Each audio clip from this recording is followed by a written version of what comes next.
নমস্কার। আজকে কয়েকজনের কোশ্চেন একসঙ্গে অ্যান্সার দেব। আপনারা একটু ধৈর্য ধরে ভিডিওটা দেখুন।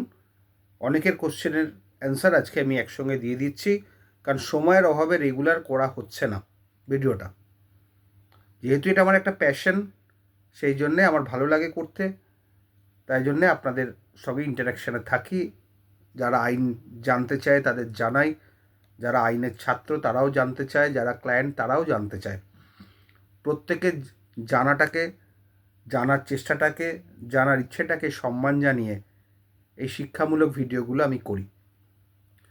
একজন কোশ্চেন করেছেন যে টেনেন্ট যদি মামলায় জিতে যায়, মানে প্লেনটিফের বা ল্যান্ডলর্ডের মামলা যদি ডিসমিসড হয়ে যায়, তাহলে সেই প্রপার্টি নিয়ে, যে প্রপার্টি নিয়ে মামলা হয়েছে টেনেন্ট উচ্ছেদের জন্যে, সেখানে যদি মামলা ডিসমিসড হয়ে যায় তাহলে প্রপার্টিটা টেনেন্টের নামে হয়ে যায় কি না। দেখুন, টেনেন্টের নামে হয়ে যায় না প্রপার্টিটা, এটা আপনি নিশ্চিত থাকুন। নামটা আপনারই থাকবে ল্যান্ডলর্ড হিসেবে, কিন্তু সে জিতে গেলে তার উৎসাহটা একটু বেড়ে যায়। আপনি সেই জেতার এগেনস্টে অ্যাপিল করতে পারেন, অথবা ফ্রেশ কজ অফ অ্যাকশান দেখিয়ে fresh notice to quit issue করে আপনি নতুন মামলাও করতে পারেন। কিন্তু সেলফ সেম কজ অফ অ্যাকশানের ওপর দুটো মামলা হবে না।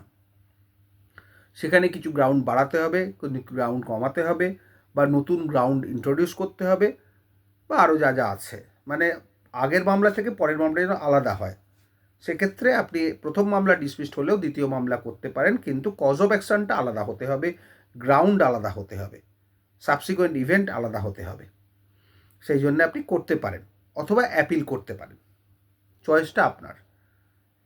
এরপর একজন জিজ্ঞেস করেছেন যে প্রপার্টি ড্যামেজ করলে কমিশন করতে হবে কি না। সেটা কমিশন করতে পারে তো ভালোই। প্রপার্টি ড্যামেজের জন্য আপনারা যদি কমিশন করেন সেটা খারাপ নয়, সেটা ভালোই। কোর্টের কাছে একটা প্রমাণ আসবে।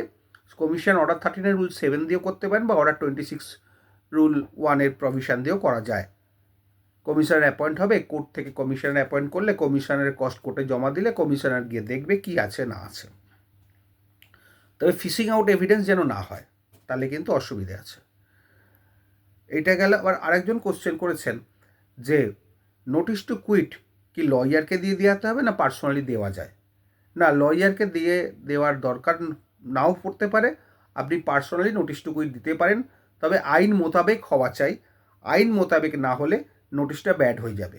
সে লয়ারের নোটিশ হোক বা আপনার পার্সোনাল নোটিশ হোক, নোটিশটা যেন আইন মোতাবেক হয়, 1 ক্লিয়ার মান্থ গ্যাপ থাকে, তবেই কিন্তু হবে। এবং নোটিশটা যেন প্রপারলি সার্ভড হয়। এই 3টে ক্রাইটেরিয়া: নোটিশটা প্রপারলি সার্ভড হতে হবে, প্রপার লোকের কাছে পৌঁছতে হবে, প্রপার অ্যাড্রেসে দিতে হবে, এবং অ্যাজ পার ল হবে 1 ক্লিয়ার মান্থ। এটা হচ্ছে নোটিশ টু কুইটের প্রভিশন। এই প্রভিশন অনুযায়ী আপনাদের করতে হবে, তাহলে মামলাটা দাঁড়াবে, নাহলে মামলাটা আলটিমেটলি ডিসমিসড হয়ে যাবে। এইটা হচ্ছে আইন। এবার অনেকে জিজ্ঞেস করছেন যে যদি ট্রাস্ট প্রপার্টি নিয়ে মামলা হয় তাহলে কী হবে। ট্রাস্টিকে মামলা করতে হবে, ট্রাস্ট প্রপার্টিকে প্লেন্টিভ করে রিপ্রেজেন্টেড বাই ট্রাস্টি করতে হবে। এটাই হচ্ছে আইন। ট্রাস্ট প্রপার্টির মামলা পার্সোনাল ক্যাপাসিটিতে করা যায় না, অ্যাজ এ ট্রাস্টি হিসেবে অবশ্যই করা যায়। সেটা আপনাকে প্লেন্টে পরিষ্কারভাবে লিখে দিতে হবে। এই হচ্ছে আইন। আরেকজন জিজ্ঞেস করেছেন যে মিন্স প্রফিটটা কিভাবে চাওয়া যায়।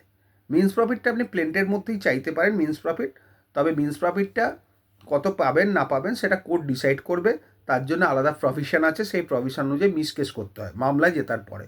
মামলায় জিতলে ডিগ্রি যদি মিন্স প্রফিট কতটা লেখা থাকে, তাহলে এই মিন্স প্রফিট অ্যাসেসমেন্টের জন্য আলাদা প্রসিডিং আছে, সেটা করতে হবে। এই হচ্ছে মোদ্দা বিষয়। আশা করি অনেকের কোশ্চেন একসঙ্গে উত্তর দিলাম, তারা বুঝতে পারবেন।